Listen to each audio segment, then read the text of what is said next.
in the same sitting. The committee is grateful to the Office of the Speaker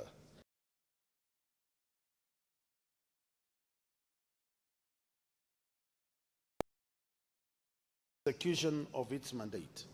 Finally, we express our appreciation to members of the committee and the committee secretariat for their patience, sacrifice, endurance, and commitment to the assignment which enabled the committee to complete the task within the stipulated period. It is now a pleasant privilege and honor to commend this report to the Houses for approval on behalf of the Mediation Committee pursuant to Standing Order 1132 of the Constitution, Standing Order 1501 of the National Assembly Standing Orders, and Standing Order 1611 of the Senate Standing Order. Thank you, Honorable Speaker.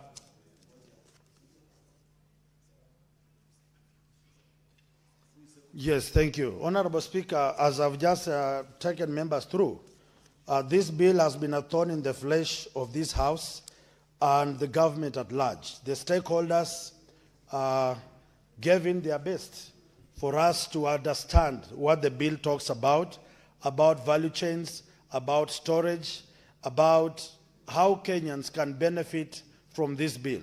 And therefore, I want to request honorable members, as we proceed to adopt this motion, this bill is going to turn tables in line with the government's agenda of bottom-up to ensure the aggregation parks are valid and running, and ensure we open up the market, the international market, for our people and business people. So this bill is a vision that its time has come for Kenyans to really harvest and enjoy the fruits of this country. Honorable Speaker, I want to stop at that and request my good sister, who was a member of the bill, a member of the Mediation Committee, the Honorable Member Beatrice Ogola, to second. Thank you. Honorable Speaker, as I second the mediation bill that has been presented by none other than the Chair of Agriculture, I want to remind all of us that agriculture is key to this republic. Honorable Speaker, through agriculture, we are able to get food security, and Honorable Speaker, with food, then we become not only a productive country, but a healthy country. Honorable Speaker, I second.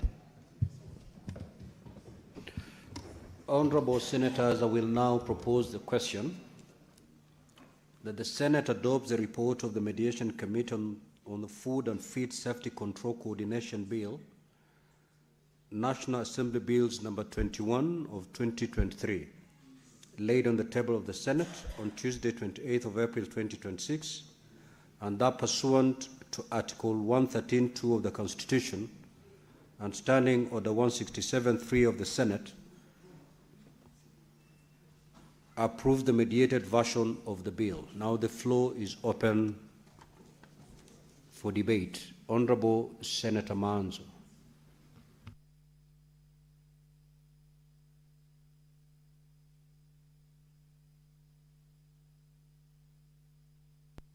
The Honorable Senator Fernandez. Thank you, Mr. Speaker. As I support this mediated version of the bill, I want to congratulate the Chair of Agriculture and the Chief Whip of the House.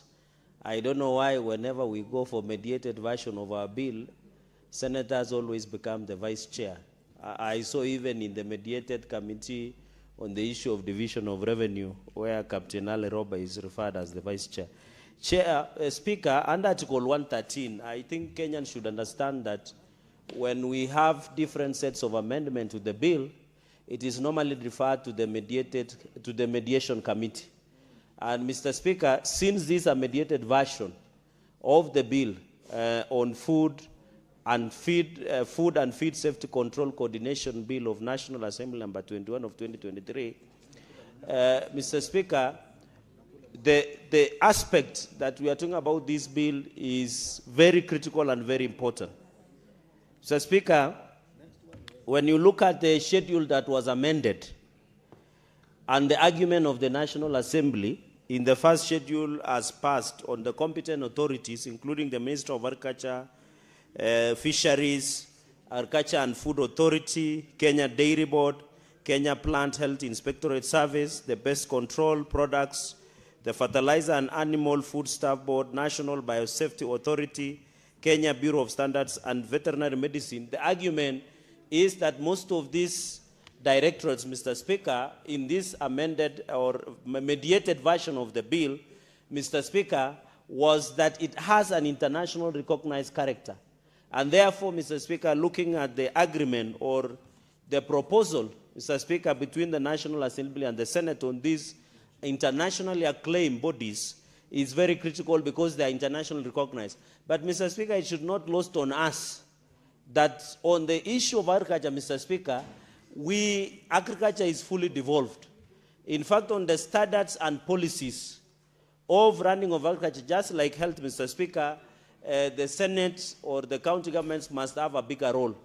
I agree with the wisdom of the Senate that the counties must and should be given opportunity on the issue on food and feed safety control, Mr. Speaker. Mr. Speaker, having looked at because I'll be very brief, the Pest Control Products Board, we need also, Mr. Speaker, because as farmers who come from Wazingishu, Nandi, Nyamira, Kisii, and many others, and Mr. Speaker, I'm happy to see Senator Onyonga, Richard, and we still pass our condolences, Mr. Speaker. But we have duly appointed him as the chair of Men's Conference in the next session of 2027 for showing that you can have as many children as you can, Mr. Speaker. So, Mr. Speaker, and we are proud of what you did and what you are doing for the humanity. It is to the service of the humanity. Yes. So, Mr. Speaker, including Nyamira, Kisii, where Senator Onyong, and across the country, we have a challenge, Mr. Speaker, where the pesticides, which were banned in America, are still being sold. And therefore, when you go to our regions and across the country, there is still a high cases of cancer in this country, Mr. Speaker. And the attribution has been, it is attributed to the pesticides and acaricides that we use in animal and our crops in this country, Mr. Speaker. So when I see the introduction of the Pest Control Products Board in this schedule of the 5th schedule of the amended version on the Food and Feed Safety Control Coordination Bill, Mr. Speaker, I hope they will be able to ban so that those substances that have been banned in America should not, because we are seeing there used to be a problem with Lake Victoria, especially in the fishing community, Mr. Speaker, where we used to have an algae or something that was floating and it was tippling. It is still there, Mr. Speaker, and it is still affecting the quality of the fish. Mr. Speaker, and when you come from Senator Ogola's and Senator Kajuang's area, if you don't eat the fish, Mr. Speaker, you can. So looking at the Fertilizer and Animal Food Staff Board, we must agree on the National Biosafety Authority. And Mr. Speaker, you remember when we said there were argument of signing biosafety agreement between the US and Kenya, it is included here, Mr. Speaker. Because the issue of biosafety is another security threat. You know, we are moving from military hardware to the issue of biosafety, Mr. Speaker. Another issue which I agree with the Senate and the National Assembly on the mediated version on the 5th schedule is the KEBS, Kenya Bureau of Standards, Mr. Speaker, and the Veterinary Medicine Directorate. These are some of the proposed in dealing with the matters of health and culture in the list of competitive authorities, but it should not be lost on us that I want to propose in conclusion that AFA, Kenya Dairy Board, Kenya Plant, Kenya Pest, and others, we should have representation of counties. Because as a Senate, under Article 96, Mr. Speaker, our role is to protect counties and promote their interests, Mr. Speaker. Or even on Agriculture and Food Authority, I am happy now we are creating the Sugar Board. We are creating the Coffee Board, which this House passed, and Senator Wakoli, who is the chair, pushes and ensures that the Sugar Act, Mr. Speaker, is being taken seriously. So, Mr. Speaker, and I want to agree in conclusion, as I comment, that our role as lawmaking house, it should not be lost on us, Mr. Speaker. When I saw justices yesterday at the High Court during the impeachment proceedings of the former Deputy President, Mr. Speaker, the judges and my own lecturer, Justice Mogambe Githiru, Mr. Speaker, who taught me law of succession, Mr. Speaker, which is the only lecturer I recognize, others are pretenders that they taught me, Mr. Speaker, made a very critical statement that the only law-making body in this country is Parliament, Mr. Speaker. And he said it is only the role of the High Court or the judiciary of this republic, of this country, to only make recommendation and enrich the role of the Parliament in this House, Mr. Speaker. So as a House, it should not lost on us that we are the law-making House and we have the power to do the laws that is coming, Mr. Speaker. Mr. Speaker, and I'm aware that on this decision, members of the Senate should be very critical that any decision we make, including passing this mediated version of the bill, passing a statement, passing a motion, we must be very keen, Mr. Speaker, because whatever we do here, through lawmaking process, it will be subjected to a thorough, tooth and comb process in another forum, Mr. Speaker. That is why today, as we speak, a Senate is supposed to pay 50 million, Mr. Speaker, but I'm happy that we are going to appeal that decision of the High Court on the issue of fairness, Mr. Speaker, because if it comes worse to us that 50 million needs to be paid to the impeached Deputy President, Mr. Speaker, I would request Senator Sifuna Edwin Watenya to be the chief guest so that we can raise that 50 million assisted by Senator, my brother, Richard Onyonga, Mr. Speaker, because even if they were to attach, if you go to the parking of the Senate, we only drive 120, the Prados of 120, which is 2 to 3 million. So you will need to take all the 40 Prados of 120 design to be able to pay impeached Deputy President 50 million that he needs. So, Mr. Speaker, I hope Senator Sifuna, although he's busy with Linda Mwananchi matters, he should avail himself to be the chief guest, and we can use this chamber to raise 50 million Kenya plus to pay what we have been attached. The point I'm trying to make, Mr. Speaker, in conclusion, is that it shows, as a Senate, we must take our work seriously. Because if we become lax, if we don't take our matters seriously, even in our committees, Mr. Speaker, we will be subjected to another process that we will not enjoy as a country. But on this issue, on the food and safety, the public health, Mr. Speaker, in conclusion, is also a role of the counties. So when we see the rise of diarrhea and other diseases that affect food, especially food that is sold on the streets, Mr. Speaker, we must be very careful because the danger, somebody told me who is a medic, Mr. Speaker, sir, that on the aspect on food and feed, especially in Nairobi City County and major towns like Kisii, Kapsabet, Eldoret, Homa Bay, Mr. Speaker, I agree, Bungoma, and many other places, Mr. Speaker, our people like street food. In fact, personally, Mr. Speaker, I like eating chapati madondo on the street because they're always fresh, they're always made immediately, unlike where you go to Kempinski or wherever big hotels, Mr. Speaker, their food has been in the fridge. But when you want to eat a fresh fish, you go to Homa Bay town, there is that Odoterenia, Mr. Speaker, and you are able to eat a fresh fish even in Turkana. But when you go to some of these hotels, most of them are stayed in the fridge, and it got food poisoning. So we must agree that on the public health concern by the county governments, under this mediated version on the food and feed safety control coordination bill, we must ensure, Mr. Speaker, I was worried when I saw in Garissa, and it is good that the Garissa senator is here, that... Raise a point of order, Senator, for Singh. Thank you very much, Mr. Speaker. Mr. Speaker, I rise on standing order 105, not to interrupt the Senator of Nandi, but to ask really, is he in order to make sweeping statements that fish in Kempinski, Mr. Speaker, kept in the fridge is not fresh? Is the Senator of Nandi not interfering with someone's business without proof that the fish in that hotel, Honorable Speaker, stays in the fridge and it is not fresh? Senator Fernandez, are you in a position to back those allegations? If not, then withdraw and proceed. Mr. Speaker, I thought you should, the senator of Wazingishu should know the use of similes, the use of semantics, English semantics. You know, for us who went to school who have produced 2 presidents, you must listen. I say like, I didn't say as. I say like, and I didn't even complete the sentence. So why is he mentioning, I'm mentioning the hotel in mentioning Mr. Speaker? So I think he should listen carefully. Just conclude your thoughts and abandon that line. Okay. Just conclude your thoughts. I have graciously and religiously abandoned that line. Let me finish, Mr. Speaker, because I was mentioning about the public health, because this is a very critical bill, Mr. Speaker. I saw even in Garissa, the dengue fever patients, Mr. Speaker, are sitting on the floor in an hospital. And I'm happy Senator Haji is in the house. And the governor went and just threw 1,000 to a patient and say, Shah is not working here, Mr. Speaker. We must be careful on the issue of public health, Mr. Speaker. We need to be careful so that we are not subjecting people.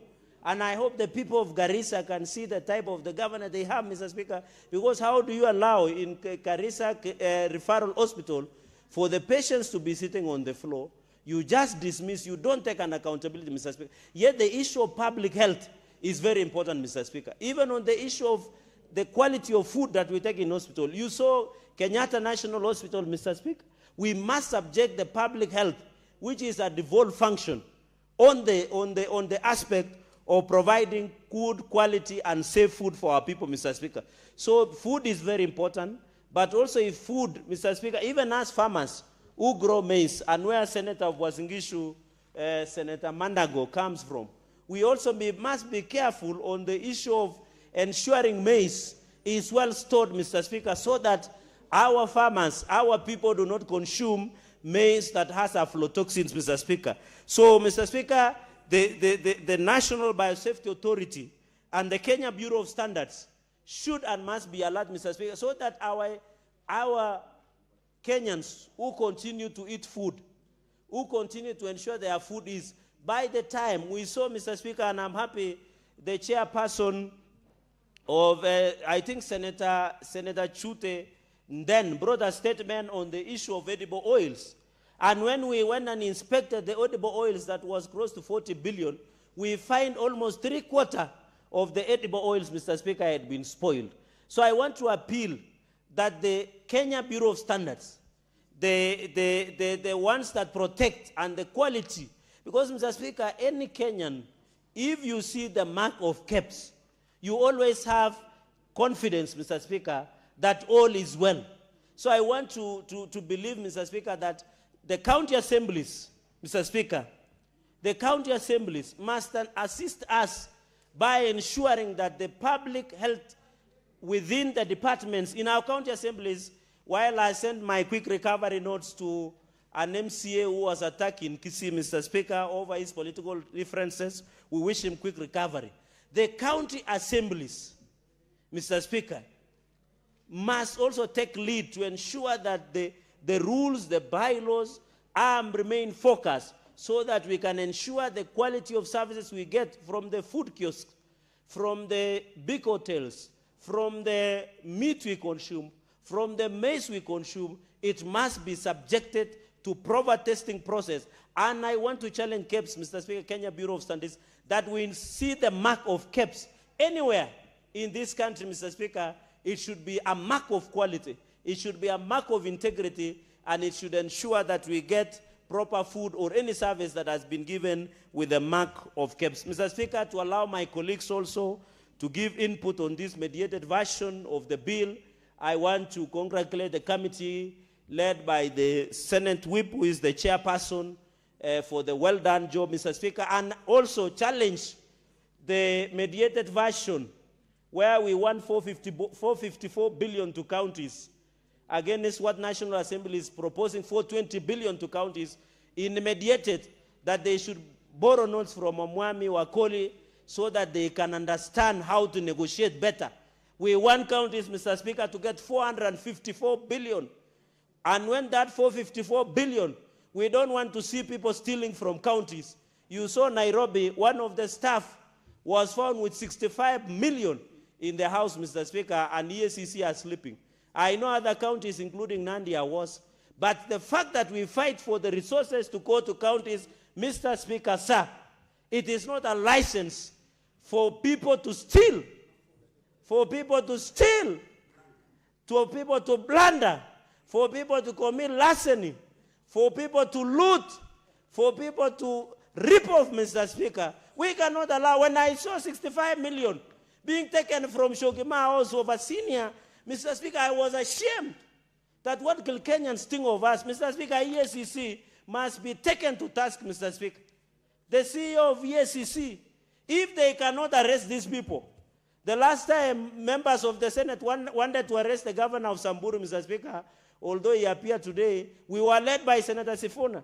If EACC cannot arrest the corrupt, we can give that job to Senator Sifuna, because you saw he used 159 when he wanted to arrest the governor, although that matter has been resolved, Mr. Speaker. Mr. Speaker, we must protect the resources of our counties. We must give accountability and transparency to all the resources we contribute. Mr. Speaker, with that spirited and emotional, Mr. Speaker, comments on this fact, I beg to support the mediated version of this bill and hope as a House we pass within 7 days, His Excellency the President will be able to append the signature and become the law of the Republic of Kenya. Mr. Speaker, I yield back.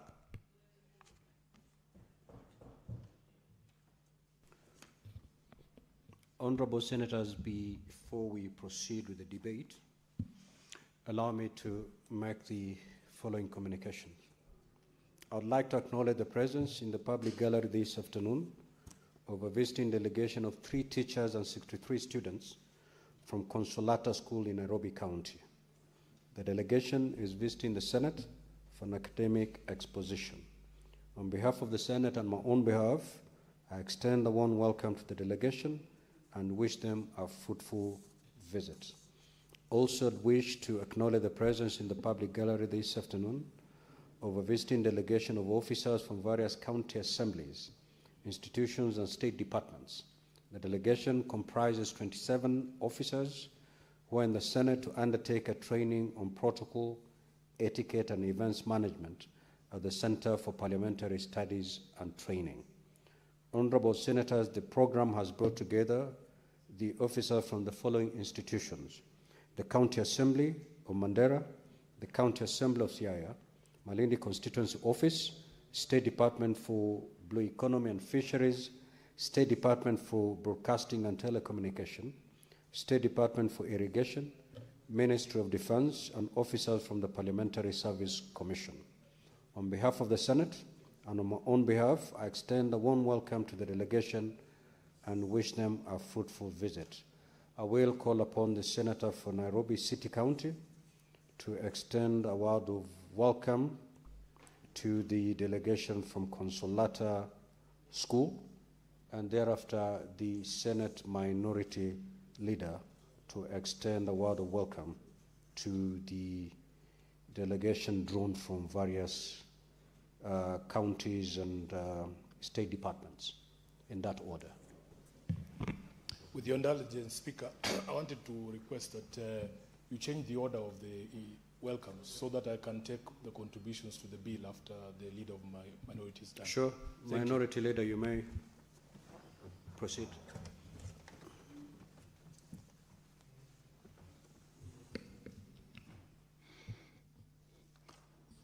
Asante sana Tahiki Spika kwa kunipa fursa hii kuweza kujiunga na wewe pamoja na maseneta wengine kwa kuwakaribisha wanafunzi kutoka skuli ya Consolata School hapa Nairobi, na vile vile walimu waliokuja nao. Kwanza nataka kusema kwamba karibuni sana, kwa sababu hapa ndio mahali ambapo Senate inapojihusisha sana kwa kufanya kazi yake. Hususan kitu muhimu zaidi ambacho Senate huwa inafanya ni kuona ya kwamba pesa za kwenda kusaidia ama kuleta maendeleo mashinani zinapatikana, na sheria zingine mojawapo katika hiyo. Vile vile nataka kusema ya kwamba, niseme wazi kabisa ya kwamba mimi katika hii konsolata hawa waliokuja, wanafunzi waliofika, mimi niko na mtoto wangu wa kike hapo, anaitwa Tiffany Mongo Chimwaga. Nataka kumwambia mtoto wangu ya kwamba ikiwa babako yuko hapa, pia wewe unaweza kuja hapa ukawa seneta kama yeye. Bora ufanye bidii sana. Wengine wanasema dynasty, lakini uongozi ni kama huo. Huyo anayesema dynasty ni yule anajulikana kwa jina la Sifuna, na huyo Sifuna mwenyewe baba yake alikuwa hapa. Kwa hiyo mambo ya dynasty imemlenga yeye. Na kama mtoto wangu Tiffany itakulenga pia, nakutakia kila laheri katika masomo yako na juhudi zako zote, na pia wale wote waliokuja na wewe na waalimu wenu, na watakia kila laheri katika usomi wenu. Nataka nyote mfaulu katika maisha yenu. Asanteni sana. Senator Moses Kajwang, and then Senator Sifuna. Mr. Speaker, I know my colleagues are wondering why a senator representing a village county would be welcoming students from Consolata School, a school right in the middle of the city. Mr. Speaker, I've been a parent at Consolata School. My son was at Consolata from pre-primary all the way, and Mr. Speaker, about 4 or 5 years ago, I was a chief guest at the school's prize-giving day. Mr. Speaker, I want to encourage the students from Consolata to keep up the good work. Sapienta et Grace, I think that's what their motto is. Consolata is a school that teaches strong values. It is a school where the teachers are fully committed. And Mr. Speaker, I want to congratulate, before that we had Father Karoli, then Father Ochieng, Mr. Ongwai Bernard, Mrs. Grace, who have been leading the school. And I want the children to emulate the humility and the patience and the grace of their leadership, teachers, and administration. And Mr. Speaker, I'm extremely proud that whereas other schools have been shut down because the students have become agitated and they want to go home, Consolata School learning is still going on. And I just want to encourage the students and the parents at Consolata School that ultimately you cannot blame the government for everything. You cannot blame the school administration for everything. Our schools will thrive when parents take responsibility. And our parents should not confuse parenthood with education. You can get education in any school, but parenthood, parenting is the responsibility of us as parents, which cannot be delegated to the teachers, cannot be delegated to the government, and cannot be delegated to the authorities. Consolata, keep shining, a lovely school. If I was able to go back to primary school, I would not go back to Rabai Road Primary School in Jericho, where I went to. I would go to Consolata School. Unfortunately, at that point, I was a poor man, and as you know, poor men have no choices. Thank you, Mr. Speaker. Senator Sifuna. Mr. Speaker, now that everyone is doing it, let me start by declaring that I do not have a student at Consolata. But because I am the senator for Nairobi, all of these kids who are here today are our kids. And as the area senator, I'm responsible for their welfare. I want to take this opportunity to welcome you to the Senate this afternoon, because I will take my remarks on the bill that is before this House. You follow a bit, and then we'll have a conversation out there. If you have any follow-up questions that you can ask for your experience this afternoon in the Senate. Listening to some of the contributions here, Honorable Speaker. Proceed, Senator Sifuna, proceed. May the senator be heard in silence, please. He's merely welcoming. You know, she might surprise me and tell me I have a child there that I'm not aware of. So I'm a bit wary of taking that point of information. Honorable Speaker, I know that for the kids and the visitors who have visited us this afternoon, listening to some of the contributions on the floor, you would not even know what we are discussing. Because although we have rules in this Senate about staying relevant to the conversation that is on the floor, people really like to digress, and I'm not going to mention anyone because you've been here and you've heard. What is actually before debate this afternoon is a mediated version of the Feed and Food Safety Control Coordination Bill. Everything else that you have heard has no relevance whatsoever to the conversation, including these unwarranted invitations for me to be a guest of honor at some fundraiser. I'm sure you were as confused as I was about what that has anything to do with food and feed control. So a mediated version of the bill for the benefit of the kids who are here, it basically means that it is legislation that both houses have to pass. First, it can either originate in the National Assembly or in the Senate, and then when it comes to the other house can make amendments. In this particular instance, it actually originated from the National Assembly. And when it came to the Senate, because this particular bill, the purpose of the bill is stated to be to provide for coordination of the public institutions in the control of food and feed safety. We in the Senate felt that the county governments have a role to play in control of food and feed safety. So what we did is we inserted a clause in that particular bill that also defined county governments and county departments as competent authorities to be able to do this job. But that was out of the feeling that we as a Senate, because if you look at Article 96 of the Constitution, our primary responsibility is to take care of the interest of counties and their governments. So because we introduced a new clause, we had to go to what we call mediation, which basically means a committee, a set of senators from this house goes to sit down with a set of members of the National Assembly and discuss and agree which final version of the bill is going to be adopted. And some of the people who are contributing here, you noticed, they were very quick to congratulate the team that we sent from the Senate. But I want you to know, and the House to know, that in fact, at that particular mediation, and this is quite interesting in the context of the other mediations that are happening, there was only one sitting of this mediation committee, and it was to agree that we drop the Senate amendments. So, personally, I would not be quick to congratulate my brother, the senator from Bungoma, Wakoli, because all we did, we sent a group of senators there to agree that the Senate amendment was unnecessary in this bill. So, whereas others will give Senator Wakoli his flowers, I personally will not do that. Because we send the teams from the Senate to put our foot down in these mediations with the National Assembly. And I wish one of these fine days we publish a list of the scores. How many of our Senate amendments actually find favor in the National Assembly? None. There are very few.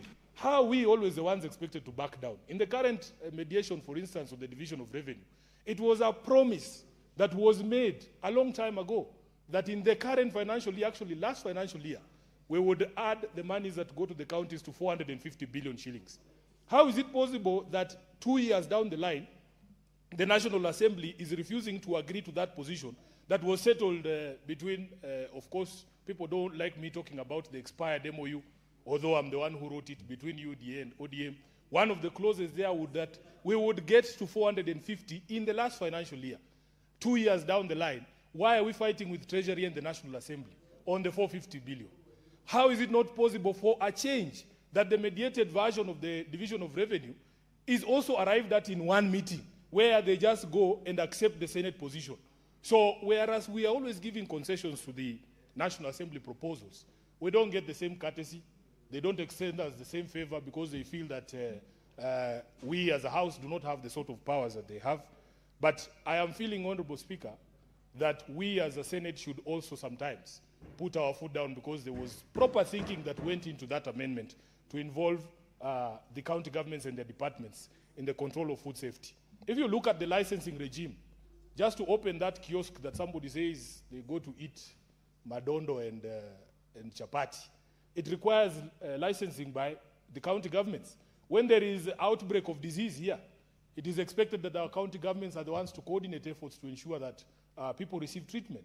So I do not agree with the proposal that somehow county governments do not have a role to play in control of food safety.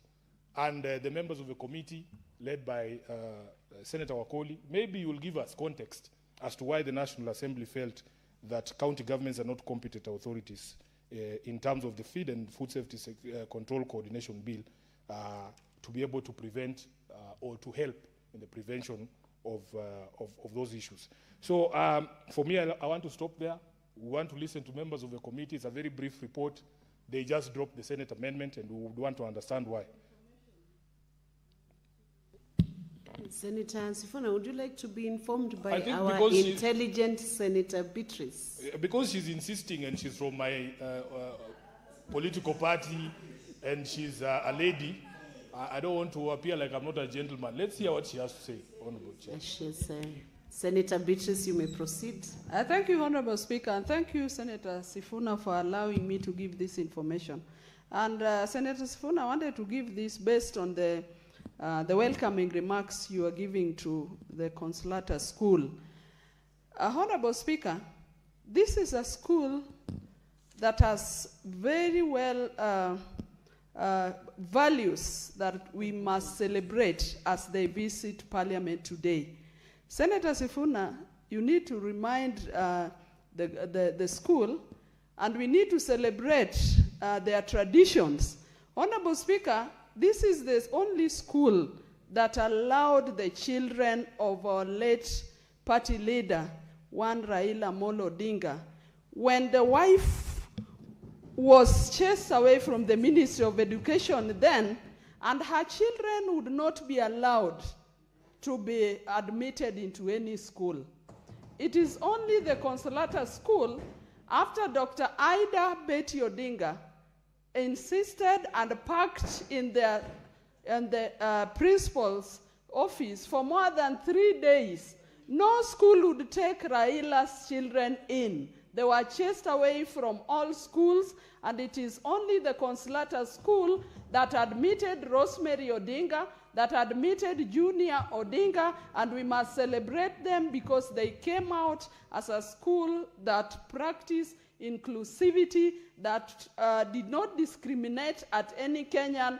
And Honorable Speaker, that is why I had to give that information. And I'm a Catholic too, so keep to those values. We are proud of you. The whole nation is proud of you, and the school will forever remain in the history books of this country. Thank you, Honorable Speaker. Senator Sifuna, now you have the benefit of that information. Yeah, the students from Consolata will determine the value of that information, but it's helpful to know, because I thought the information she was giving was with regards to the bill or areas to do with the reason why our amendments were dropped. But it's fine. Senator Sifuna, information is information, and you have been accorded that important information. Yeah, Thank you. I accept and acknowledge. I just want to conclude by saying that whereas the conversation even amongst within the public now is what is going on with our schools. One of the things I learned, Honorable Speaker, I visited a school in Makadara called Our Lady of Mercy. And the things I learned is that we also need to listen to these students. It is very interesting, the perspectives they have about the environment in the schools. When I was there at AWA, as they call themselves, after listening to all the presentations from the teachers about the need for a new house for the principal, a bakery machine, and so on and so forth, those young girls just pulled me to the side and told me, Sifuna, please go to the Senate and tell the Senate that we want our hair to be plaited.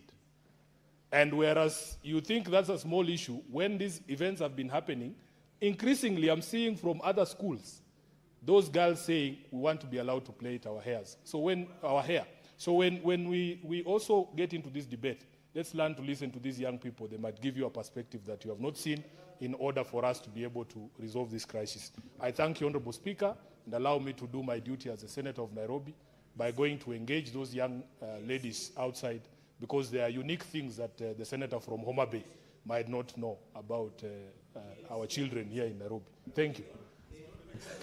Thank you, and you may invite that Senator Kajwang to also get to learn about the students and the schools in Nairobi. Senator Mungatana.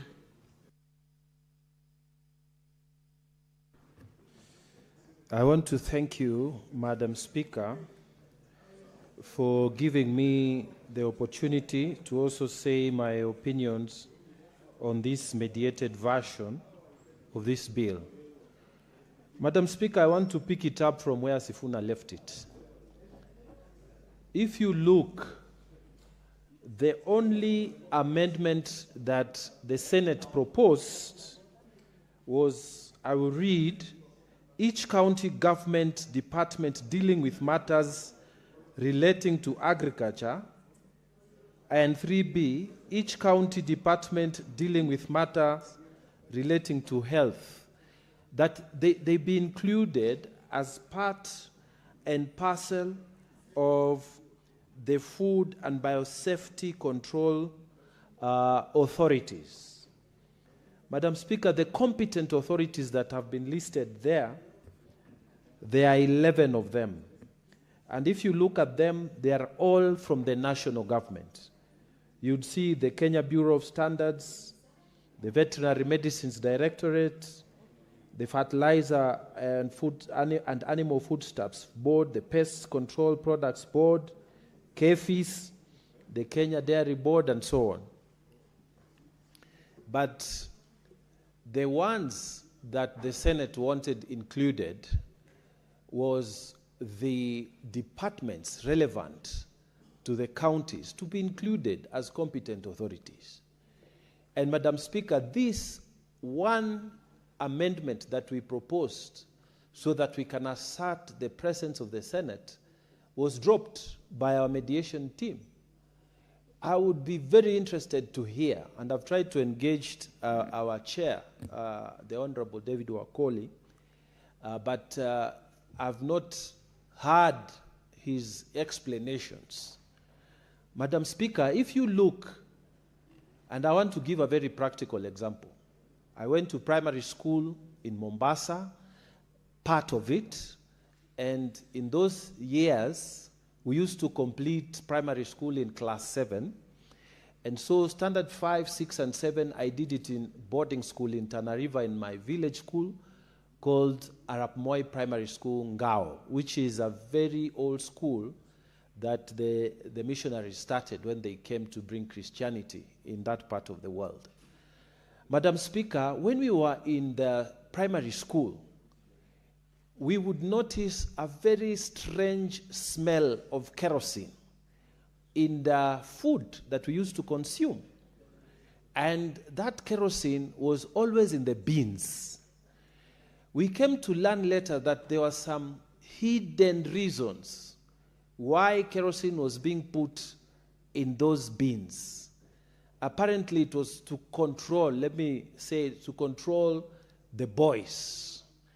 And Madam Speaker, that is food safety right there in my village in Tana River County. So, will the National Biosafety Authority reach Tana River County? Madam Speaker, they are not there. These authorities that have been put, and I want to read them out. The Agriculture and Food Authority, do they have presence in Tana River County? They don't.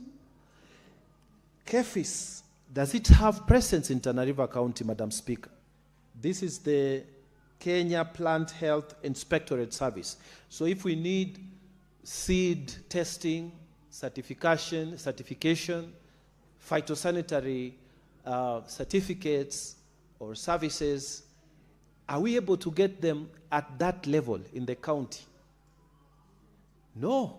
Except in Tana River County now there's Bura irrigation scheme, you can get a small place there. But food safety for all our boarding schools, Madam Speaker, if you are talking about people in the county, they can do inspections in various boarding schools without warning. They can come and check what is happening. But can the Biosafety Authority from Nairobi come all the way to Tana River County to check? They can't. They don't have presence. Madam Speaker, the Fertilizer and Foodstuff Board, the Kenya Bureau of Standards, the Veterinary Medicines Directorate, do they have presence in the county? No. Is agriculture devolved? Yes. Is health devolved? Yes. Public health is in the counties.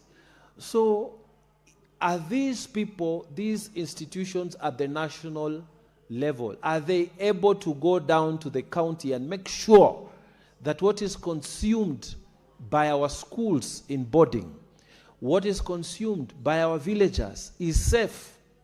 Are those kiosks that are selling things within our villages in Tana River County, Madam Speaker, are they safe? Obviously, these authorities are not there. Is the county government able to do it? Yes, Madam Speaker. Even if it is impromptu, once in a while, they can check in the market to see if safety standards for food is being adhered to. Madam Speaker, I am honestly disappointed that the Senate team we sent for the mediation went and dropped the requirement that our county authorities should be involved in food safety products and checking that those authorities are involved so that we have safety in our food. Madam Speaker, I don't expect KBS to come all the way to Tana River or most of these counties. They will have only presence in Mombasa, and because there's a port there. Otherwise, they will not come to check what kind of standards in food or any other product down at the counties. What was wrong with including the county authorities in this bill? So, Madam Speaker, I feel that we should have put our foot down, and I am persuaded that this wasn't done. If only one meeting took place in this mediation committee, and then everything was unanimously agreed, I've just read the report, then, Madam Speaker, at least we'd have had a divergent opinion on that matter. I don't believe that there is a very good reason why our county authorities should not have been involved. Madam Speaker, looking at the reasoning, the rationale they gave, they said international organization, county authorities are not recognized. Therefore, they should be dropped, and that amendment from the Senate should be dropped. Madam Speaker, these other authorities were there. What was wrong with just adding, for the sake of the safety of the food in our counties? Madam Speaker, I'm not persuaded, as Senator for Tana River, that all these authorities are present in Tana River County and they will ensure food security in my county. I believe that the county authorities should have been invited to be part and parcel of the safety standards maintenance as far as food is concerned. So, Madam Speaker, for me, I do not support this report. I think this report has left me bewildered. And unless, Madam Speaker, we are given a very good reason, I think this was rushed. If people went in just one meeting, Madam Speaker, and accepted, I think it was rushed and it wasn't proper. And then, Madam Speaker, at the very minimum, they would have said, let all these national bodies have presence in the counties so that we can ensure there is food safety. This was not secured. People just dropped that amendment, and they have come back with this report to say, let us approve it so that it goes to the president for signing. And yet we know that it will not be effective at the county. I will personally vote against this, Madam Speaker, and I think the committee didn't do a good job. They went there for only one day, only one meeting. They didn't have a divergent opinion. They went and dropped the Senate amendment, and they didn't give us a good reason. The rationale that these county authorities are not recognized, it's not holding, because the national authorities would have been there. In addition to that, for the safety of our food, of our people in Tana River County and other counties, in our villages, we should have included county authorities so that they can be able to have checks and balances, or even impromptu checks. I don't expect, Madam Speaker, that these national authorities at the national Biosafety Authority to come all the way to my village shop to check. They will not. But I know the county authorities can visit at least the top villages, the top towns in the villages to check if the food we are consuming is safe. They can visit boarding schools and check if the food is proper, but not the National Biosafety Authority, not all these authorities that have been listed here. So, Madam Speaker, for me, I feel this mediated, this version of this bill was rushed, and personally, I have not seen any, good explanation from the report. And Madam Speaker, I oppose this mediated version. Thank you. Thank you, Senator Mungatana. Senator Kajwang. Madam Speaker, I also rise to comment on the report of the Agriculture Committee on the mediated version of the Food and Feed Safety Control Coordination Bill. Madam Speaker, it must be noted that when this bill came from the National Assembly, having been sponsored by Majority Leader Kimani Ichung'wah in May 2023, it was transmitted to the Senate in March 2024, and the Senate made its decision on it in 2024. The Senate proposed 3 amendments, and the first was an amendment to Clause 22, Clause 25, and an amendment to the first schedule. What was contentious was the amendment to the first schedule, which listed county governments as competent authorities. Madam Speaker, competent authorities under the bill are supposed to support and assist and work with these newly created food safety controller, because the bill creates an office of food safety controller, and so the competent authorities are the ones that are supposed to work with the food safety controller to ensure that the provisions of the bill are implemented and enforced.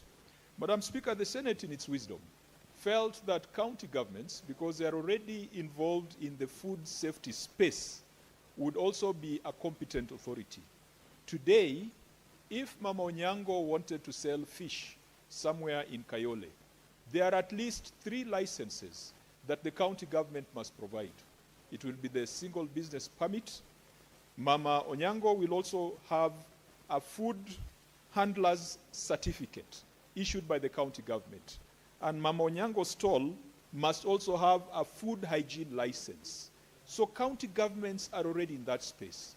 And Madam Speaker, I believe that is the wisdom that the Senate had in amending that first schedule and listing county governments as competent authorities. In the wisdom of the Mediation Committee, the Mediation Committee concluded that Section 16 of the bill already gives detailed functions to county governments in relation to food and feed safety. And Madam Speaker, that is not in dispute. What I find a bit uncomfortable, Madam Speaker, is the framing of the mediated position that says that designating county governments as competent authorities is redundant and structurally inconsistent. It's very strong wording for county governments. And Madam Speaker, the mediated version... Senator Kajwang, sorry to interfere with you when you're on your feet. Please move to the dispatch box. Your mic is not working very well. Should I start from the top? Yes, you should move to the dispatch. Yes. Do I start from the beginning? Or, No.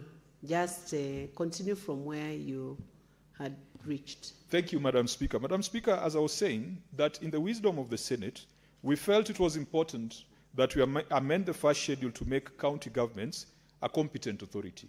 And competent authorities are supposed to help the controller or the food safety controller to implement and to enforce the provisions of the bill. Madam Speaker, whereas I agree that county governments have already been given detailed functions in the bill under Section 16, sometimes the wording of the consensus can be a bit dangerous, because the Mediation Committee says that designating county governments as competent authorities is redundant and structurally inconsistent. And then it goes ahead and says that county governments lack international recognition and are administratively subordinate to national institutions. Madam Speaker, the wording of that consensus is a bit dangerous. Madam Speaker, we must ask ourselves, what is the role of public participation in mediation? Would we then require, where we have provided a clear role, clear function for county governments, and the other house opposes it and says that that role is redundant, that role is structurally inconsistent, and the other house says that county governments are administratively subordinate to national institutions, shouldn't we consult? Shouldn't we talk to the county governments? Our job is to defend and protect the interests of counties and their governments. Madam Speaker, there is a missing link when it comes to mediation. Sometimes we do things which are just elite consensus. Even right now on the Division of Revenue Bill, where mediation is ongoing, Madam Speaker, I saw the latest report that the National Assembly had offered 5 billion more to go to 425 billion, and the Senate had reduced our numbers by 14 billion so that we are at 440 billion. And sometimes you ask, what is the scientific basis? Is there any algorithm that guides us in mediation, or it's just a consensus among elites? We need to review our standing orders now that it has been a subject of litigation, including yesterday in the High Court. We saw our standing orders being questioned, and ask ourselves, if there's a significant matter that requires mediation between the two houses, is it that the two houses are competent to come up or cobble up deals without calling other parties into the picture? What if today the Senate was to agree that counties should get 420 billion, for example?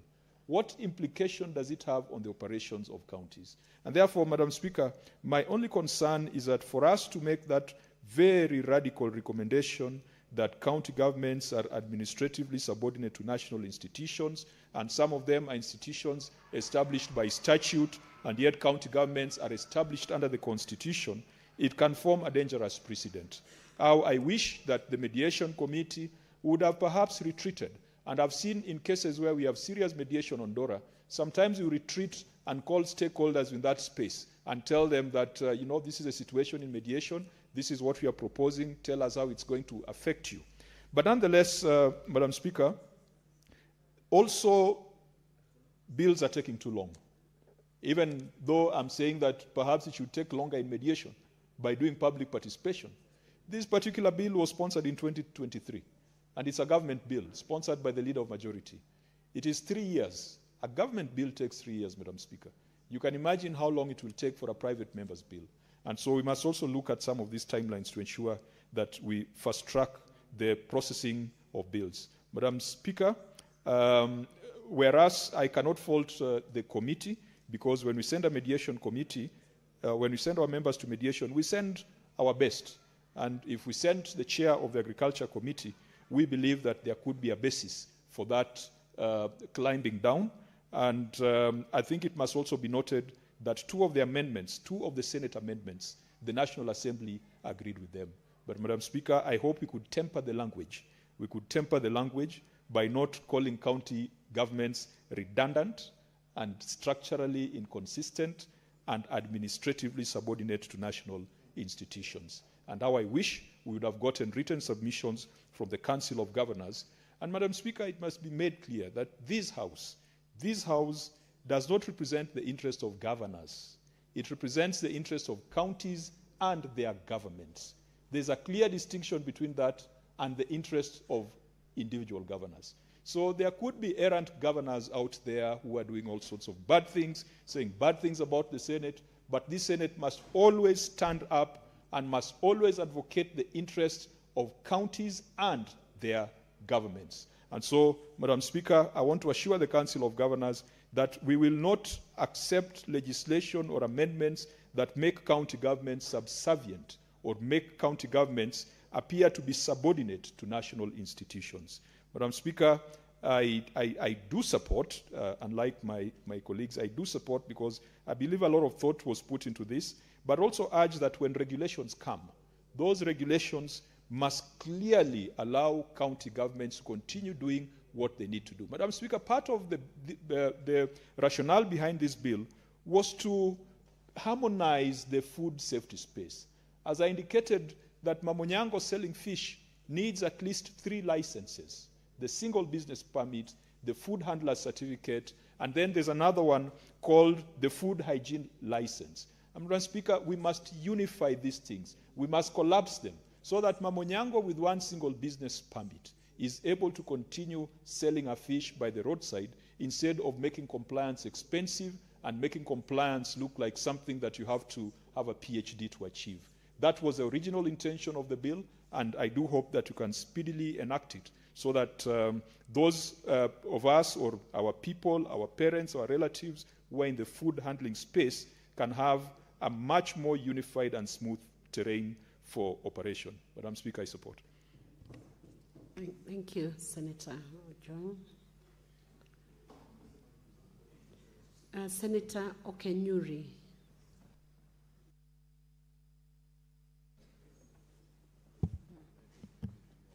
Thank you, Madam Speaker, for the opportunity. I also wish to comment on this mediated version report and just say that I support the intention of this bill, because the major essence is trying to make it easier for our friends and family who are in the food and feed space, so that it's cheaper for them rather than them having to incur license fees in different categories. It makes it shorter.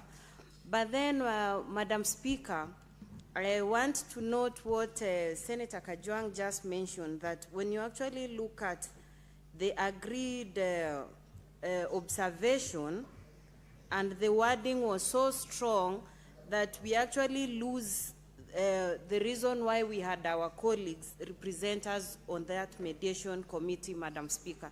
Madam Speaker, counties have a primary role in the issue of food and feed safety, Madam Speaker.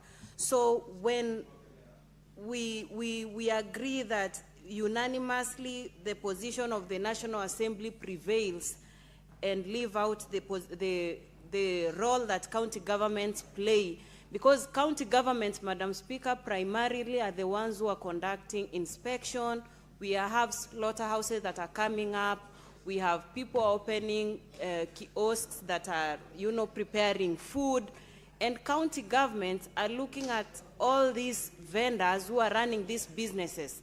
Madam Speaker, I feel like on that we actually dropped our guard by agreeing that county government, the county departments of health and agriculture are not recognized internationally. That should never have been a reason as to why we drop our position. Probably we should have seen on how best this can be worded so that still the role of counties is captured, because county governments are primary competent authorities, Madam Speaker.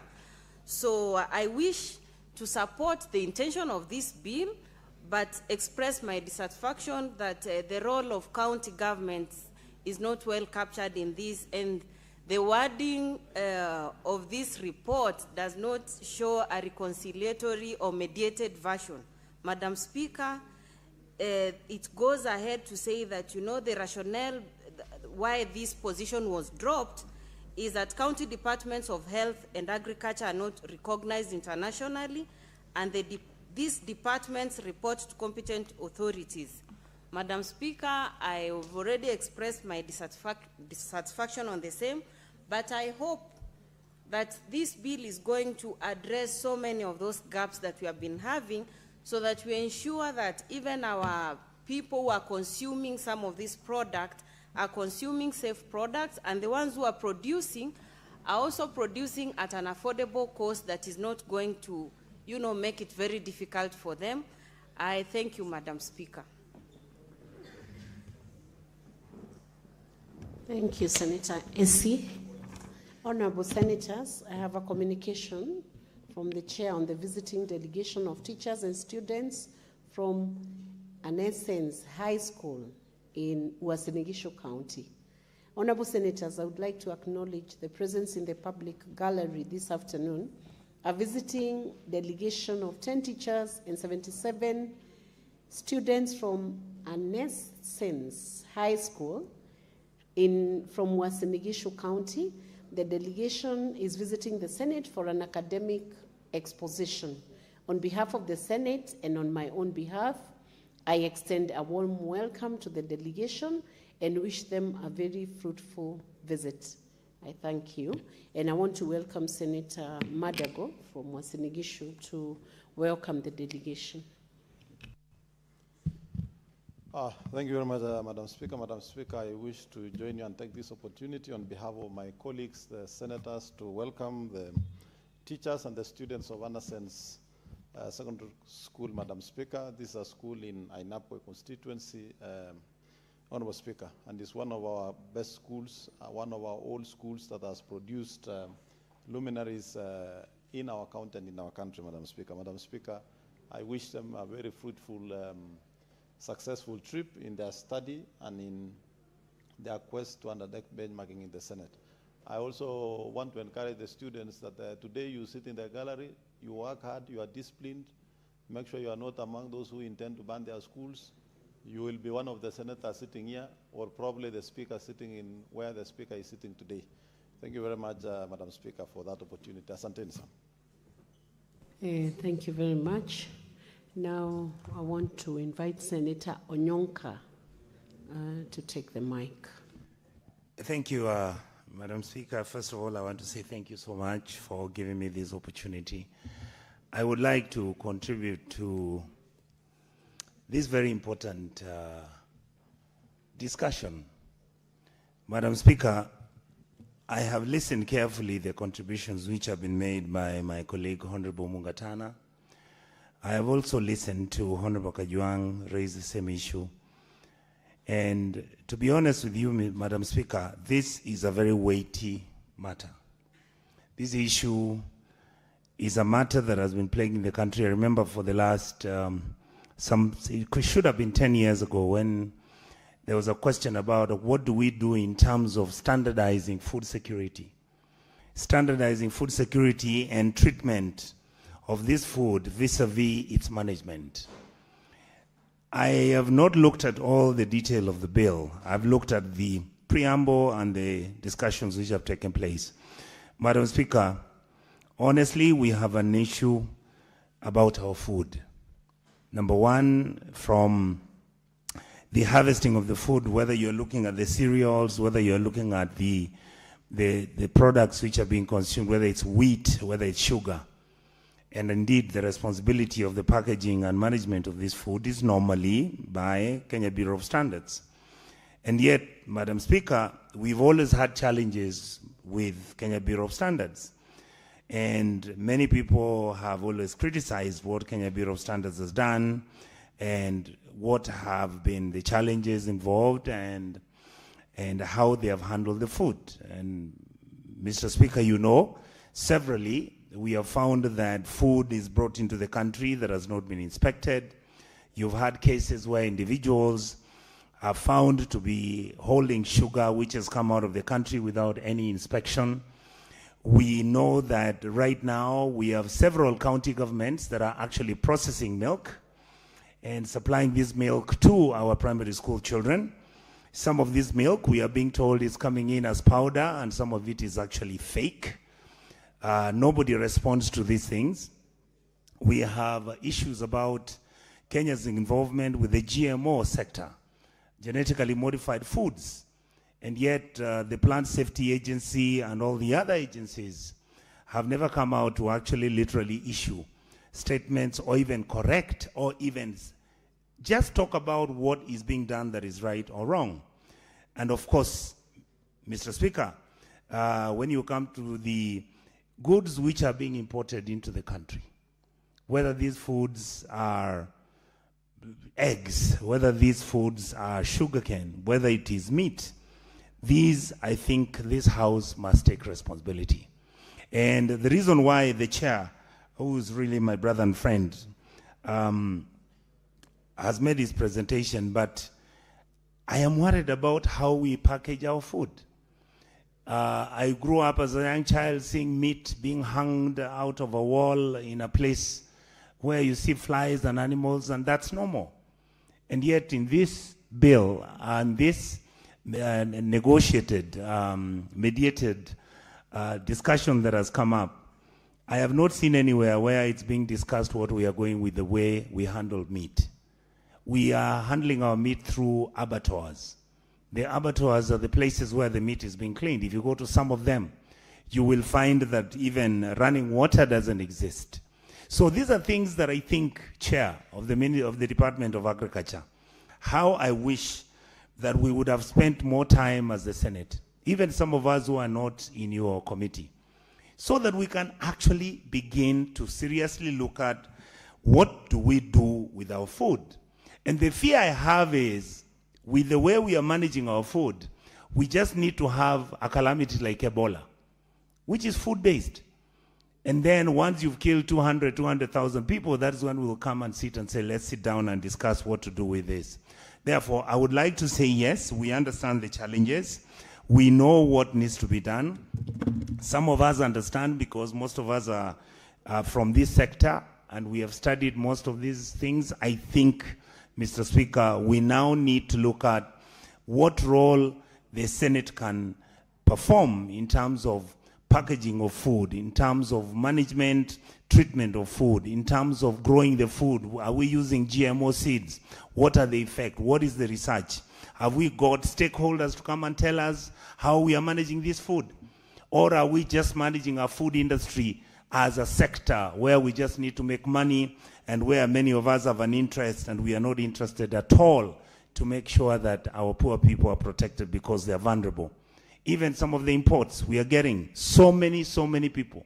If you listen and discuss, KEFIS, you look at the AFA, you look at all the agencies, CALRO, these are government agencies that have got a responsibility to make sure that they provide Kenyan members or the Kenyan public the services the Kenyan public deserves. And yet, we constantly fail our country. And finally, Chair, I want to say that I am uncomfortable because most of our food processing plants, abattoirs, are county-based. And yet, if you go to, I can give you, Chair, if you go to where we are actually slaughtering our cows, a place called Suneka and one place in Kisii town, which is called Darajambili, the only person you're going to see is the veterinary officer. How the meat leaves the place. And right now, many of the food is packaged in pickups, thrown in a box system where the thing is put in. Even putting meat into a cooling plant or a cooling vehicle so that it's transported at the highest hygiene standard does not matter. I remember when I was growing up, Chairman, we used to have meat inspectors on the highways. Right now, I don't think there is any of us in this house who can stand up and say whether they know the meat they ate last night was from donkey or zebra or cow. And these are things we have to be concerned about as leadership. With those very many remarks, Mr. Speaker, I would like to say that I hope that my team members in this House are actually going to look at this issue seriously and come up with interventions and mitigations that are going to make sure that food consumption and utilization of food services in our country are standardized so that if somebody comes out of this country and arrives, whether they've come from Europe or whatever, they should at least be sure that our food is sanitized, it's served well, it is clean, and it has no other issues which would injure the health of our people. With those few remarks, I want to say, Madam Speaker, I will support, but I hope that the committee will be able to do much more than you've done so far. Thank you.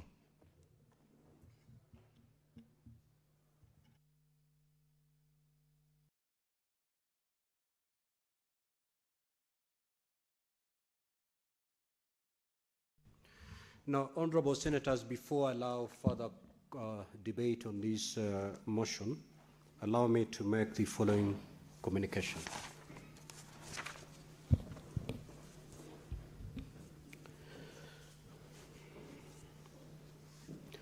Honorable Senators, I have the following communication to make.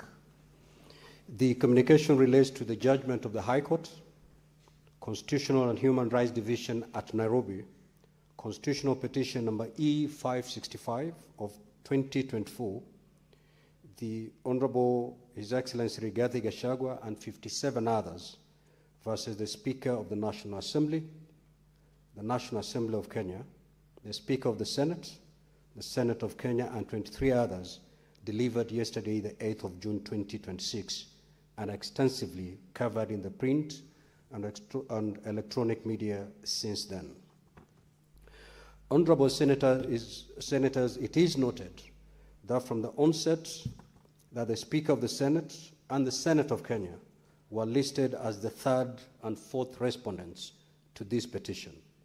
To this end, the Senate was represented and participated fully in the conduct of the petition, culminating in the delivery of the judgment yesterday, as aforesaid. From listening to the judgment and the media summary of the judgment issued by the court yesterday, 8th of June 2026, it is clear that certain findings and final orders of the court with respect to the conduct by the Senate of the impeachment proceedings with respect to His Excellency Rigathi Gachagua have been faulted in that judgment. Now, Honorable Senators, following the delivery of the judgment, we have been advised by counsel for the Senate that among the findings of the High Court in the lengthy judgment delivered yesterday include the following finding, and I quote, the right to a fair trial under Article 47 and 50. We find that His Excellency Gachagua's rights were infringed when the Senate declined to allow an adjournment. The violation constitutes both a vindication of his rights and a recognition of the constitutional infirmity in the process, but does not undo the impeachment itself, given the finality of Article 145(7) and the constitutional absurdity that would arise from dual incumbency.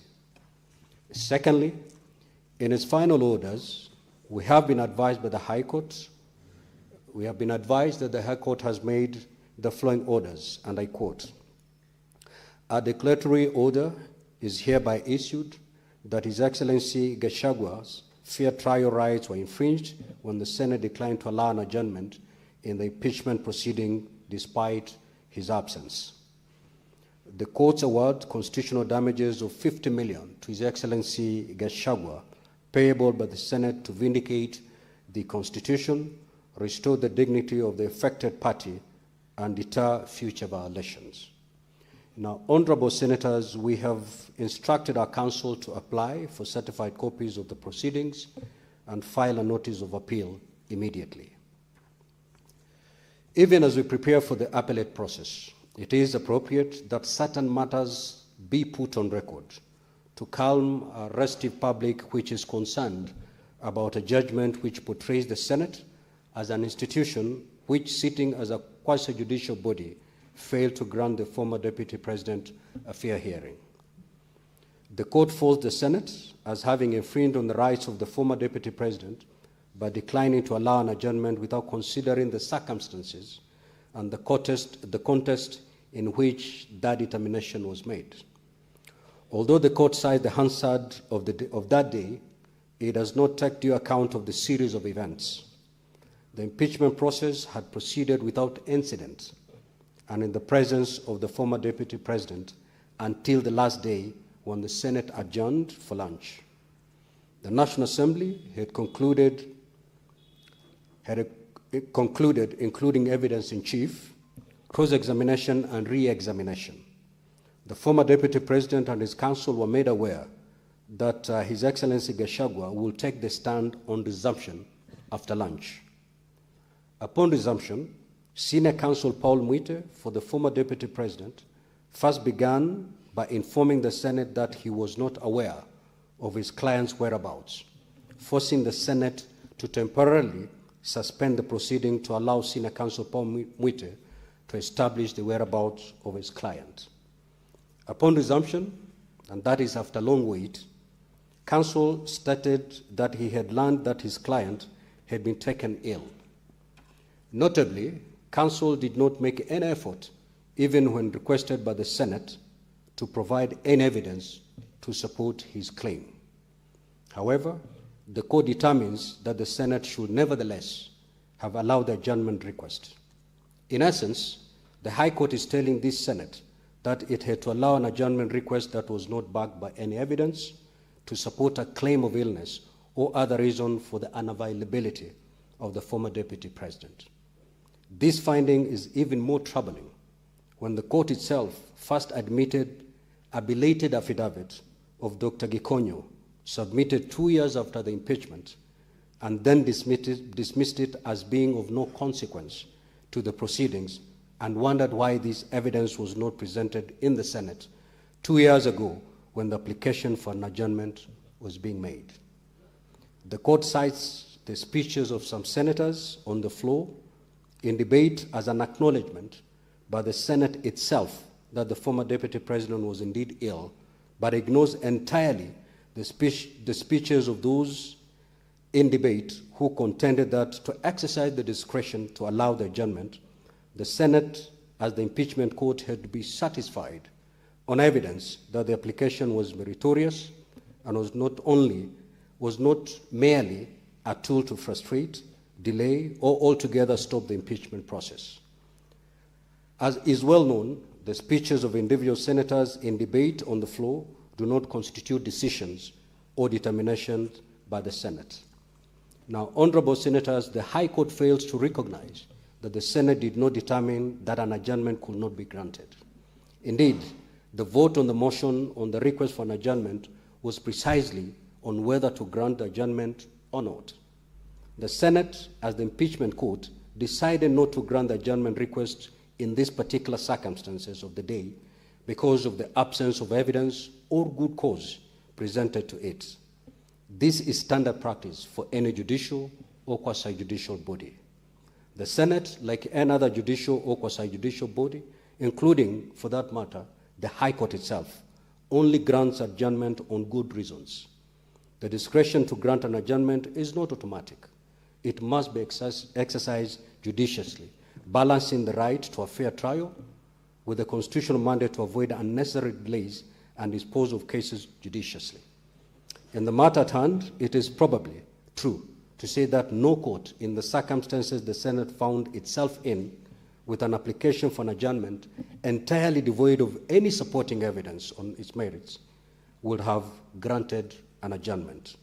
An applicant for an adjournment must provide cogent, credible, and convincing reasons why a trial should not proceed. The court gravely misdirects itself on the import of the rights of an accused person under Article 50 of the Constitution by failing to recognize the right to be present is a right of the accused person and not an obligation. An accused person who, having had the evidence adduced against him and had an opportunity to challenge it in person or by advocate on cross-examination, chooses without a good cause shown to absent himself from further proceedings, whether with the aim of paralyzing proceedings or otherwise, for any other reason, cannot benefit from the provisions of Article 50. No court properly interpreting the Constitution should find that the right to a fair trial has been violated because an accused person has chosen to absent themselves from his trial or any part of it without providing sound reasons or evidence for that course of conduct. For these reasons, a key part of the appeal to be preferred by the Senate will center on this plainly erroneous finding of the High Court. Honorable Senators, having reached the foregoing erroneous finding, the Court then proceeds to issue orders that I have recited above, which the Senate will, among other matters of fact and law, also be challenging in the Court of Appeal. The order for constitutional damages of Kenya shillings 50 million to His Excellency Gachagua being predicated on erroneous findings and regulatory orders of the court will similarly be challenged. Honorable Senators, the Senate is first to pledge fidelity to the supremacy of the Constitution and all the inbuilt principles of the rule of law and separation of powers. In similar vein, the Senate will robustly stand in defense of the Constitution from derogation and violation from any quarter, not least the courts of law. The Senate must do this, not for its own sake, but because it is the duty of every person, and Article 3 of the Constitution, to respect, uphold, and defend the Constitution. I thank you. Yes, Majority Leader. Mr. Speaker, I want to thank you for your communication. I felt that that is extremely important, what you have set on record. Because I went to bed a very worried man last night, Mr. Speaker. As a leader in the House, Mr. Speaker, and more so a servant of the people, I felt that my very authority and fidelity to the rule of law was being challenged. There are many things that citizens can say about Parliament, but Mr. Speaker, you will agree with me that one of the things that this House is most celebrated for is how we conduct impeachment trials in the chambers of this House.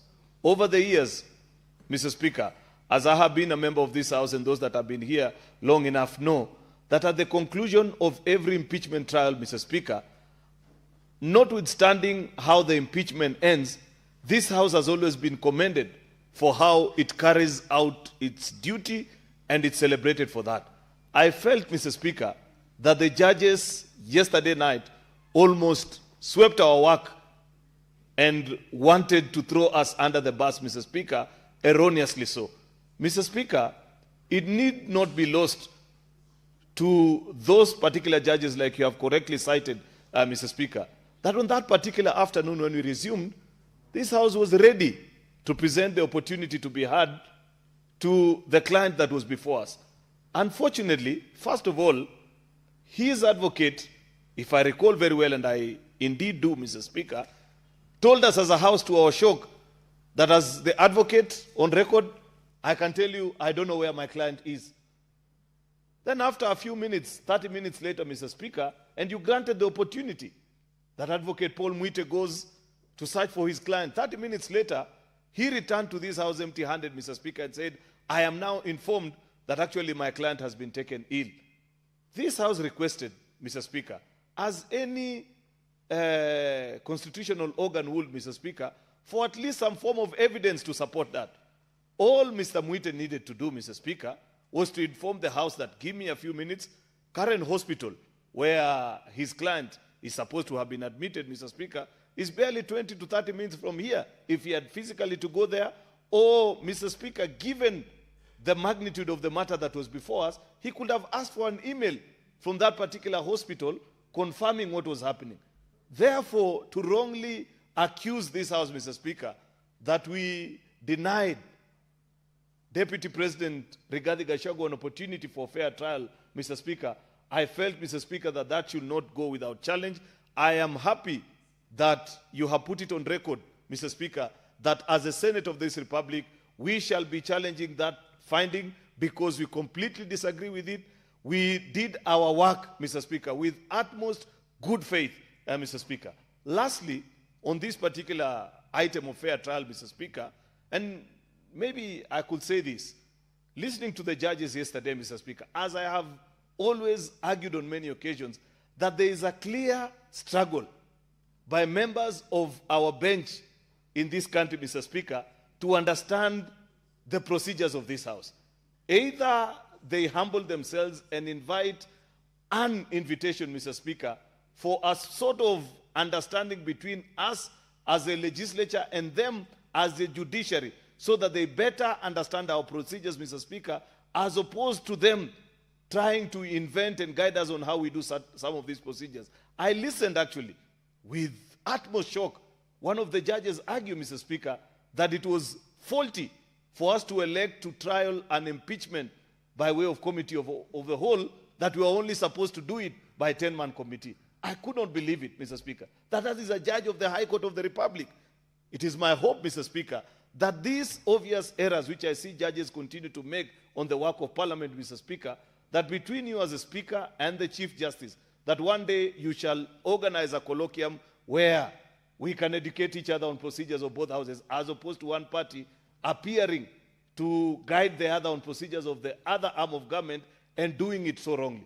Therefore, Mr. Speaker, in conclusion, while I celebrate this, Mr. Speaker, I want to agree that we must enter, Mr. Speaker, a notice of appeal in the quickest time possible, because this cannot remain unchallenged. We did our work in utmost good faith, Mr. Speaker, and McHugh appearance by speaking was not the only way of trial that we could have done on this matter. Remember, there were already affidavits that were before us, sworn by the same individual, Mr. Speaker, informing us of his responses to all the matters that were before us. Therefore, listening to him was just to confirm what his affidavits were telling us. Therefore, it is not fair to say that we never granted him an opportunity to be heard by this House. I thank you, Mr. Speaker, and I agree with that decision. Thank you so much. Senator Mazayo.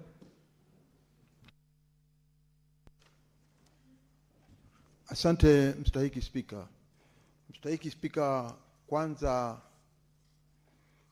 nataka kusema ni jambo la kusikitisha kuona ya kwamba katika uamuzi wa wale majaji walioketi watatu waliweza kuona ya kwamba pengine Senate haikumpatia nafasi ya kuweza kujitetea vilivyo kama mshtakiwa.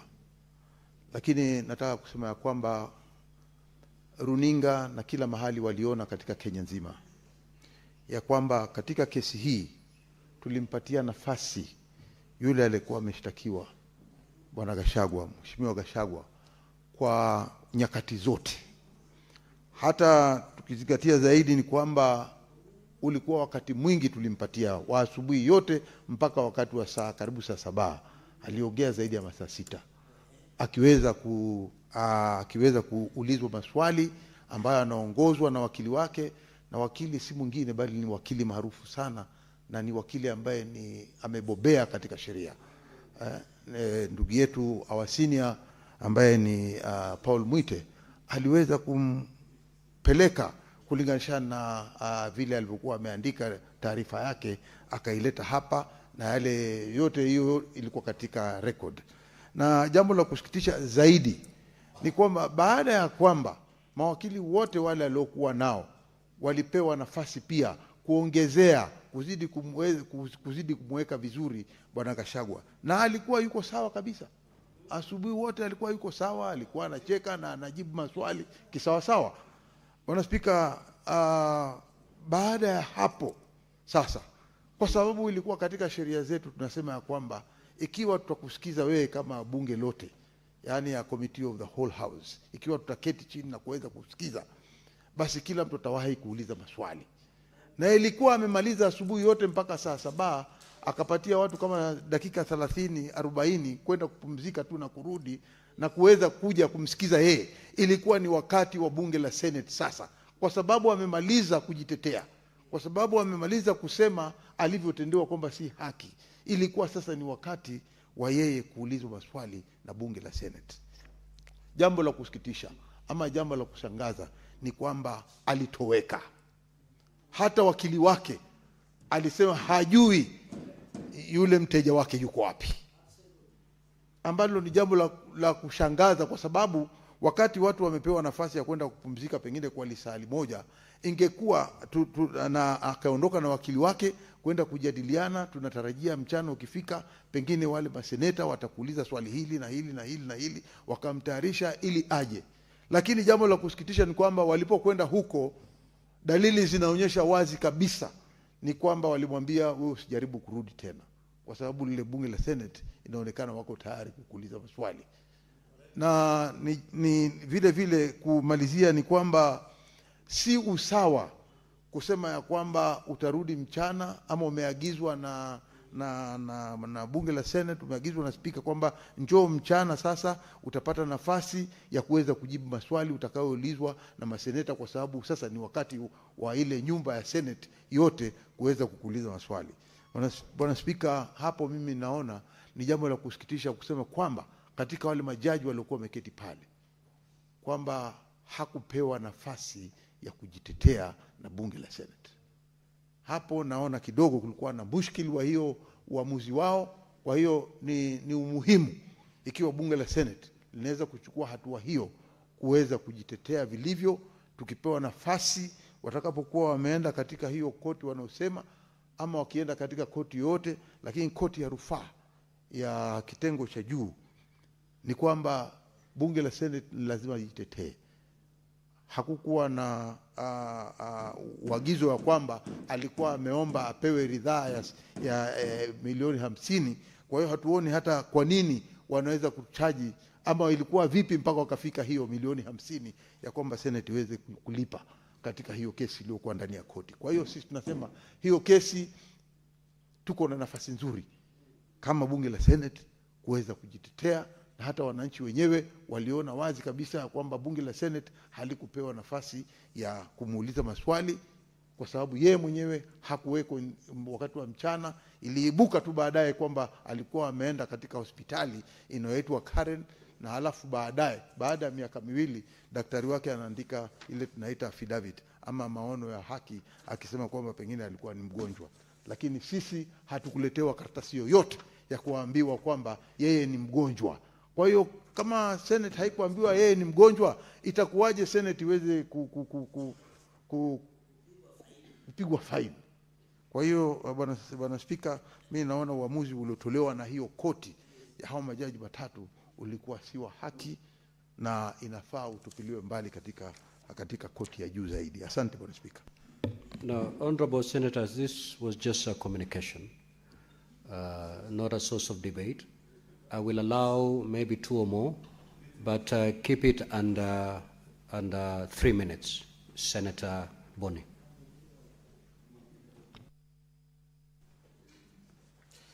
Thank you, Mr. Speaker. Mr. Speaker, I want to speak strongly on your communication because there is an attempt in this country for certain people, irrespective of their status in society or the offices they hold, to belittle the role of institutions.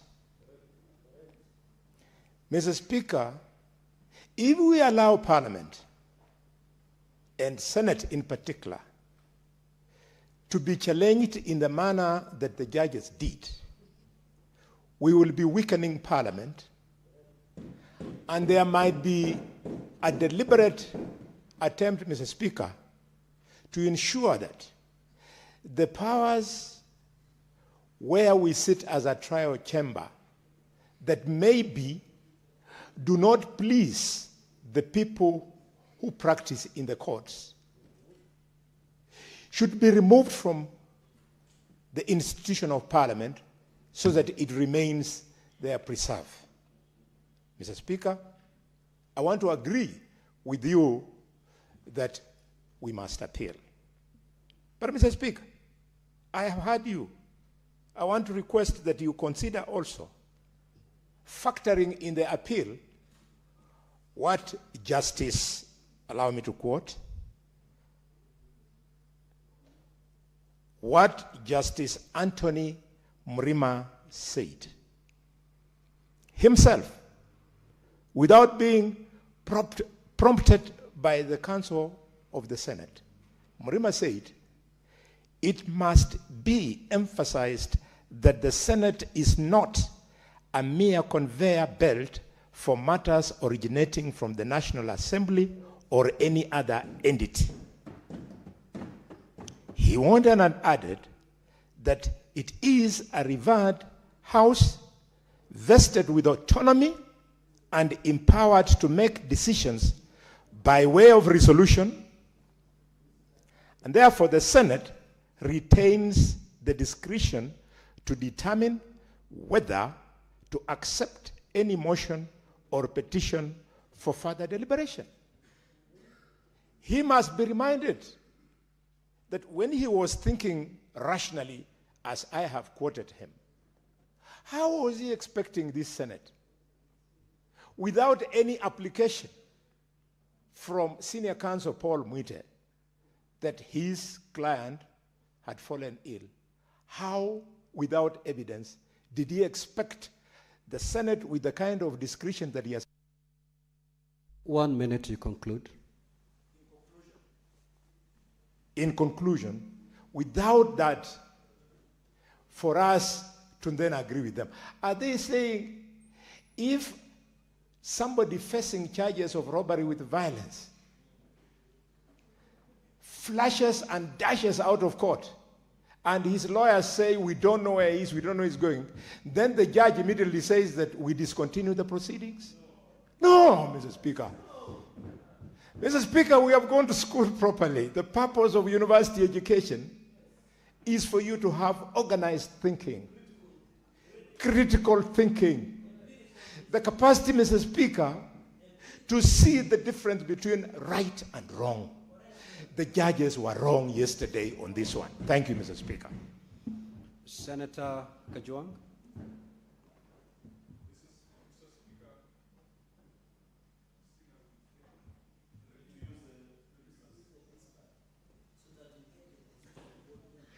Mr. Speaker, in many legal systems, a jury does not have to justify the decision that it has made.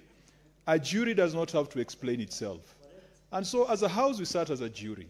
We should not try to justify the decision that we made, because the decision that we made was in line with the Constitution.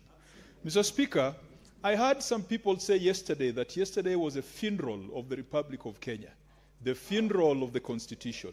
I want to tell them yesterday perhaps was the birthday of the Republic of Kenya and the birthday of the Constitution.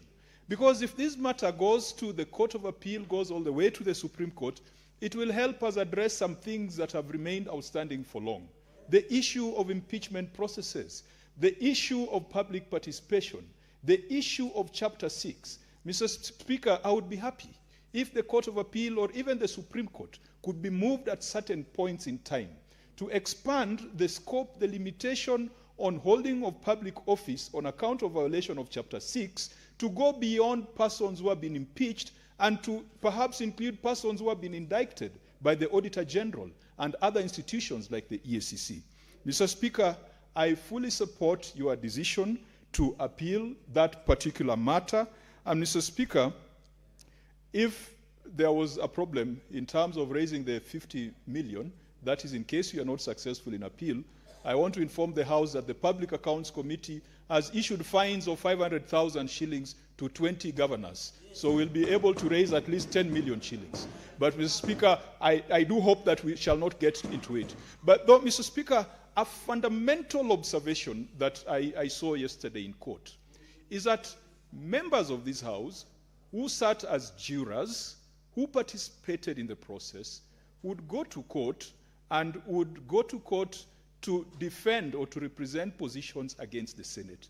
Mr. Speaker, there needs to be some hygiene. We must decide whether we want to be senators or we want to be litigants out there challenging decisions of the Senate. Mr. Speaker, once you have sat as part of the jury in this House, it would appear to be out of order for you to go out there and say that you agree with the judges, that there was no due process, there was no fairness in the Senate. That is a matter that must be dealt with. And Mr. Speaker, the Constitution is clear on state officers taking up other paid jobs. Those are things we must look at. But, Mr. Speaker, I am happy that the courts made that decision.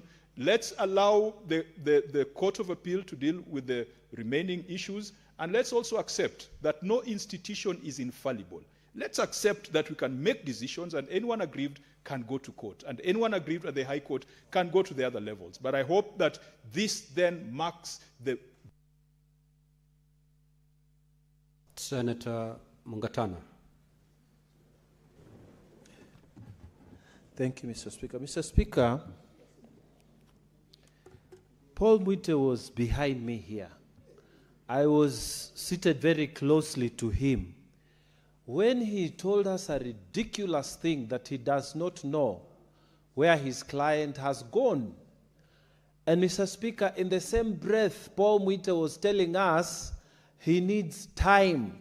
We gave him time as a Senate to go and look for his client.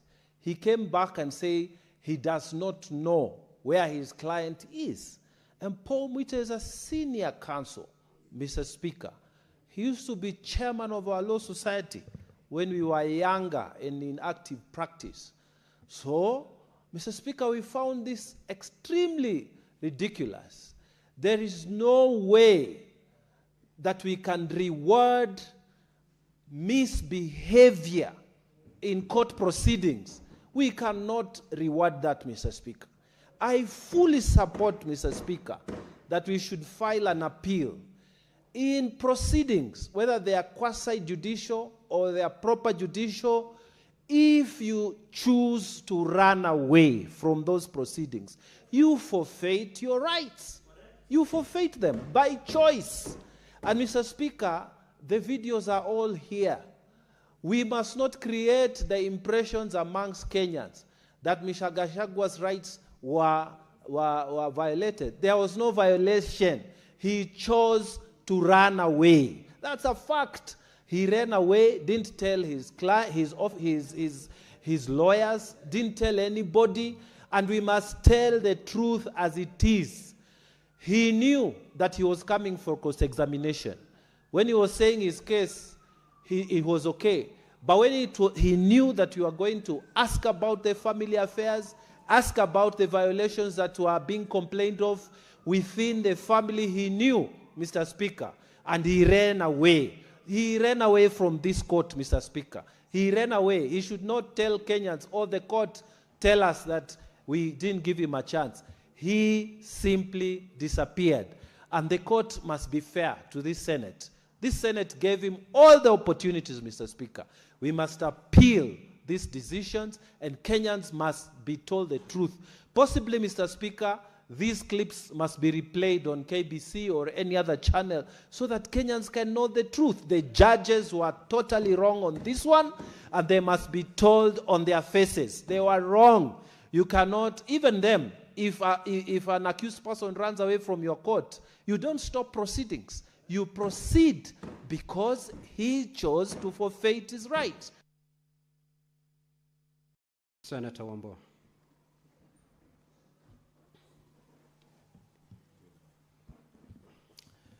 Thank you, Mr. Speaker.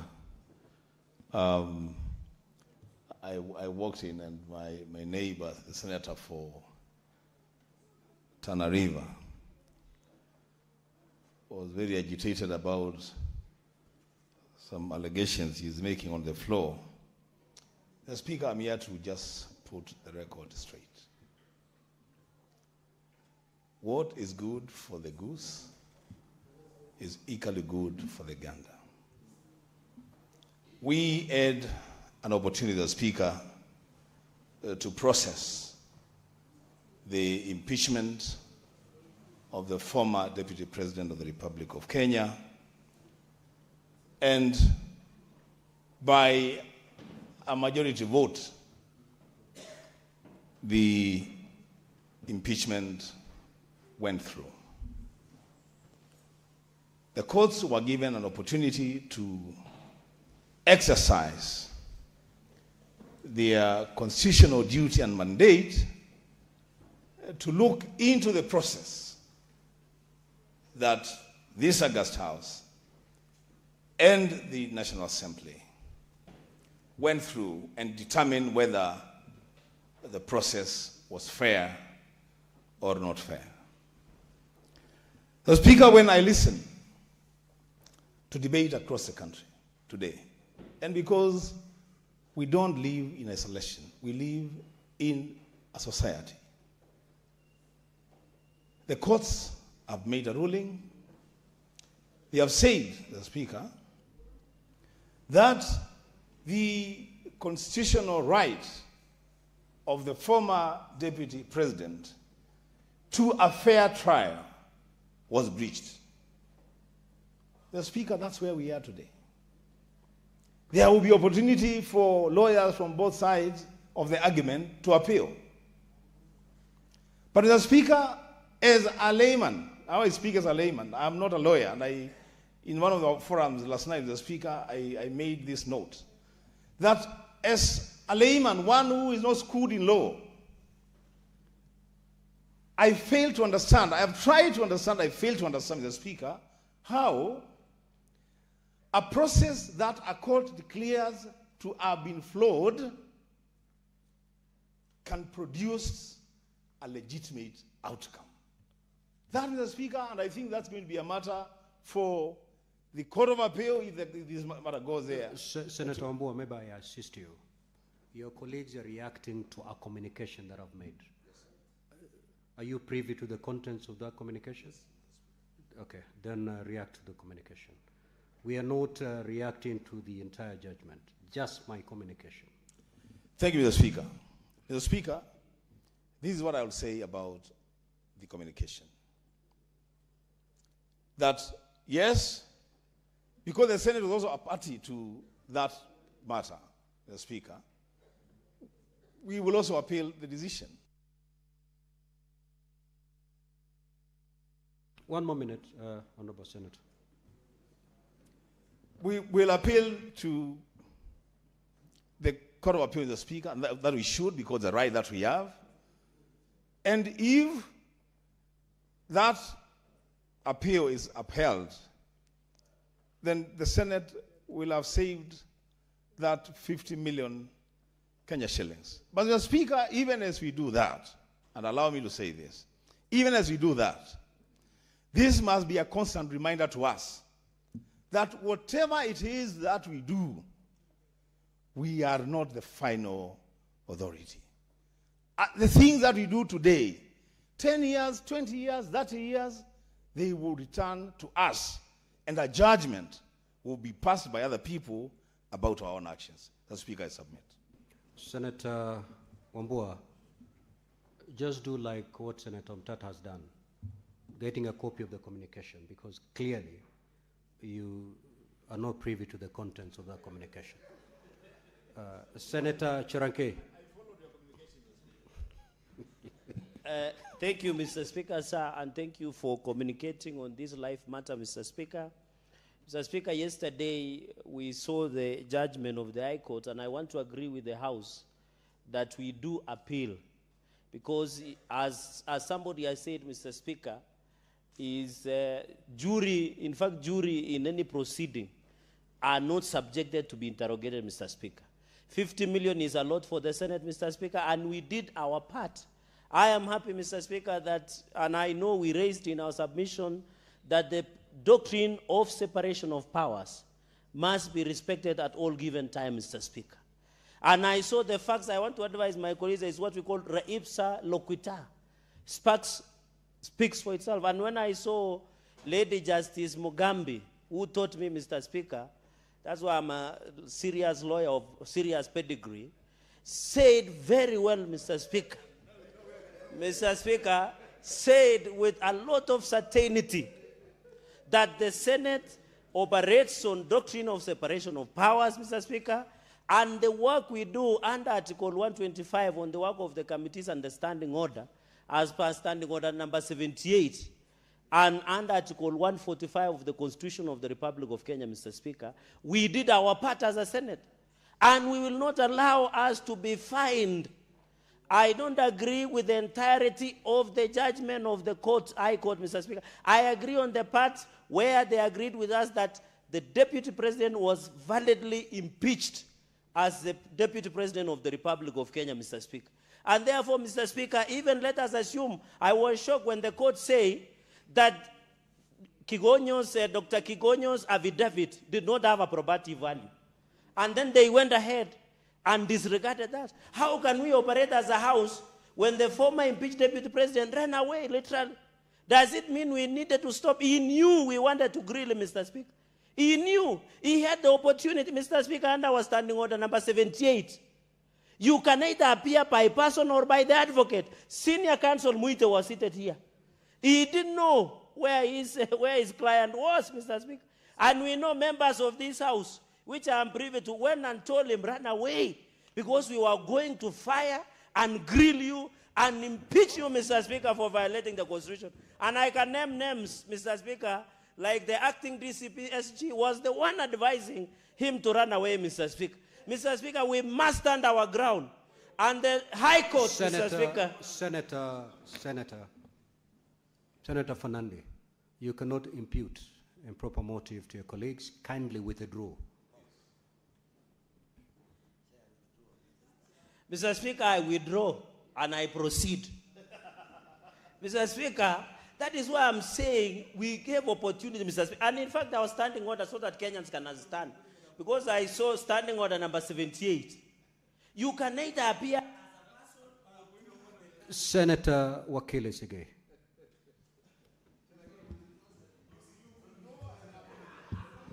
Mr. Speaker, I want to most sincerely thank you for the communication that you have made this afternoon, and for a very important reason.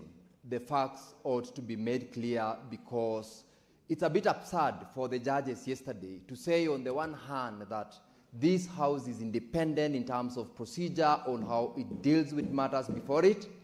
It went ahead to pronounce itself that our standing orders are also constitutional, and further confirmed that indeed we were working within certain constitutional timelines and we are in charge of our program. It does not then make sense again, Mr. Speaker, for the same judges to say that having complied with what they said, our independence, our mandate, our constitutional timelines, that having a client who runs away before the House constitutes an unfair hearing. I'm happy that you've made the communication that we as a House must appeal that decision. And, Mr. Speaker, as already been submitted by the rest of the senators here, it is absurd for them to say that the client who disappeared, whose lawyer could not even tell where he was not given an opportunity to be heard. And therefore, as a House, having made that decision, I believe that we should be allowed to do it. And, Mr. Speaker, granting that adjournment, acting as a quasi-judicial institution, is the discretion of this House. Let's forget for a moment even that we didn't have to comply with the standing orders or the constitutional dictates, which of course we could not. It is the discretion of this House, and therefore we were in our right place and footing to decide as to how to proceed and prosecute the impeachment proceedings that were before this House. And therefore, I fail to understand the basis upon which a grant of damages worth 50 million, which was not asked for by the client again, could be slapped on the House. And despite the fact that we agree in part of the judgment, this particular finding on the fair hearing, Mr. Speaker, cannot stand, and I'm happy that the House will proceed to defend the position that it took. I thank you. Senator Oburu.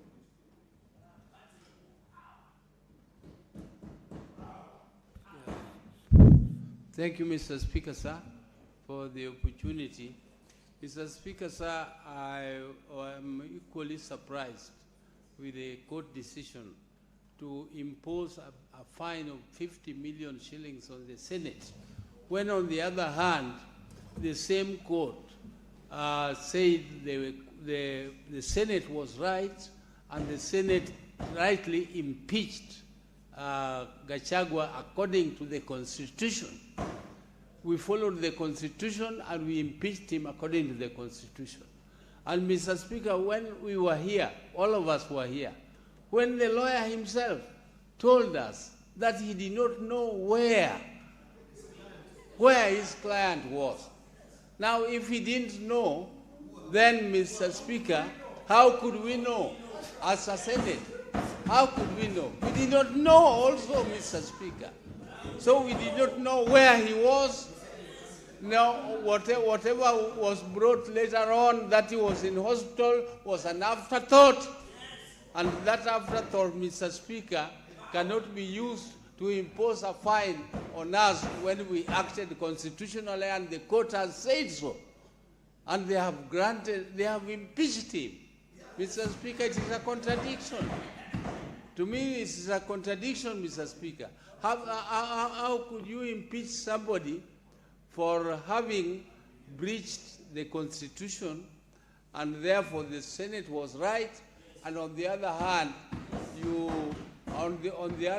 Mr. Speaker, you impose a big fine. Mr. Speaker, I urge you to appeal. Mr. Speaker, you do the appeal and ensure that the court, our Senate does not pay this 50 million. Mr. Speaker, where do we get 50 million when we are struggling in our steering committee of Parliament? Yeah, we are struggling to get money even to travel locally. So where would we get 50 million? We are poor. There. If it was with the assembly, with the National Assembly, perhaps they would be able to pay. But for us, we are not going to pay, and we are also right not to pay, Mr. Speaker. We are going to appeal. We are lawful. I mean, we follow the law. And Mr. Speaker, sir, I hope that this kind of judgments will not continue in our country. Senator Okiya Omtata.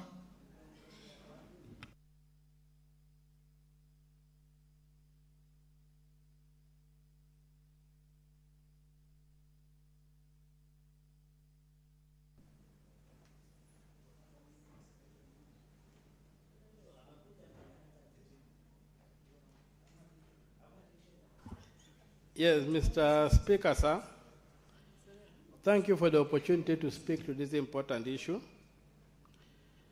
First of all, I also thank the Speaker for having moved this motion to have us discuss this issue.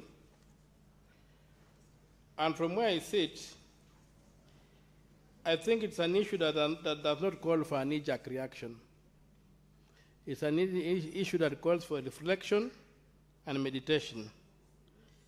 Because impeachment is a constitutional process.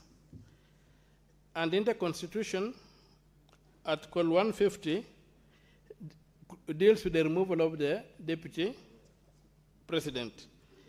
When you look at Article 150, Clause 2, it says the provisions of Articles 144, that's removal on the basis of health, and 145, the impeachment, relating to the removal of the President shall apply with necessary modifications to the removal of the Deputy President. Mr. Speaker, sir, I would like us to take lessons from the judgment instead of condemning it. Because when I look at it, and I'm still convinced, even from the day this impeachment came here, that this House was not prepared for the impeachment of a Deputy President. I say so because we did not have that law that would modify the impeachment of the President to apply to the Deputy President. And that, for me, trying somebody without a law, to me, amounts to a violation of their rights. I don't even find a contradiction in the finding of the court that there was a violation of the rights, given the court's own reasoning, which our Speaker aptly captures here, where it says that it's like when you get somebody has been executed, and you determine that the person was wrongfully executed, that may not restore the person back to life. That's the argument I'm seeing the court say here. And this particular quotation that we find that His Excellency Gachagwa's rights were infringed when the Senate declined to allow an adjournment. This violation constitutes both a vindication of his rights and a recognition of the constitutional infirmity in the process that does not undo the impeachment itself, given the finality of Article 145, Clause 7. So, Mr. Speaker, to me, I strongly believe that rules of procedure should benefit an accused person. And given that this gentleman, His Excellency Mr. Gachagua, had requested for an adjournment, this House had the capacity to grant adjournment. Your time is up, Senator Okiya Omtata. Senator Beatrice Ogola.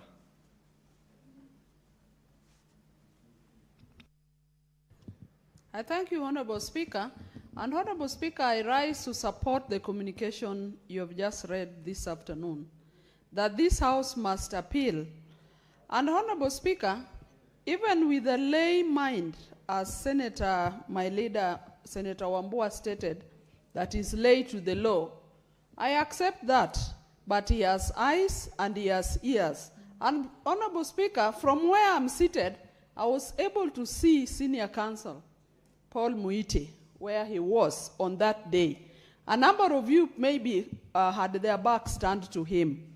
And I listened and watched as senior counsel representing the former deputy president say that he did not know where his client was, Honorable Speaker.